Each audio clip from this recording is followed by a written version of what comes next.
কর্মসংস্থান সৃষ্টি ও দরিদ্র বিমোচনের লক্ষ্যে বিনা জামানতে যে কোনো উদ্যোক্তাকে ৫ লক্ষ টাকা ঋণ দেবে বাংলাদেশ ব্যাংক। সোমবার কুটির, মাইক্রো, ক্ষুদ্র ও মাঝারি উদ্যোগে ঋণ সহায়তা নিয়ে সংবাদ সম্মেলনে এসব তথ্য জানান বাংলাদেশ ব্যাংকের এএসএমই পরিচালক নওশাদ মোস্তফা।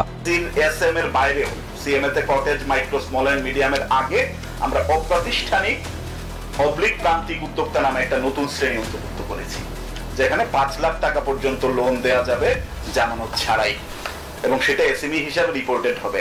এছাড়াও ২০২৯ সাল নাগাদ ব্যাংকগুলোর মোট বিতরণকৃত ঋণের ২৭% ক্ষুদ্র ও মাঝারি শিল্পে প্রদানের লক্ষ্য নির্ধারণ করেছে বলেও তিনি জানিয়েছেন। কুটির, মাইক্রো ও ক্ষুদ্র মাঝারি উদ্যোগে অর্থায়ন সংক্রান্ত মাস্টার সার্কুলার বিষয় জানাতে বাংলাদেশ ব্যাংক আয়োজন করে এই সংবাদ সম্মেলন। এতে আগামী ৫ বছর কীভাবে ক্ষুদ্র, মাঝারি ও কুটির শিল্পের উদ্যোক্তাদের ঋণ সহায়তা দেওয়া হবে এ নিয়ে বিস্তারিত তুলে ধরা হয়।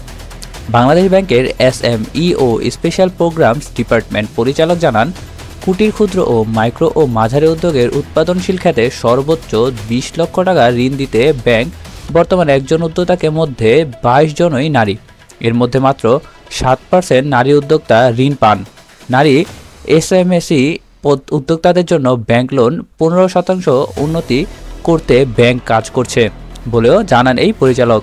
এইদিকে ঋণ ফেরতের সময়সীমা ৫ থেকে বাড়িয়ে ৭ বছর করেছে বাংলাদেশ ব্যাংক।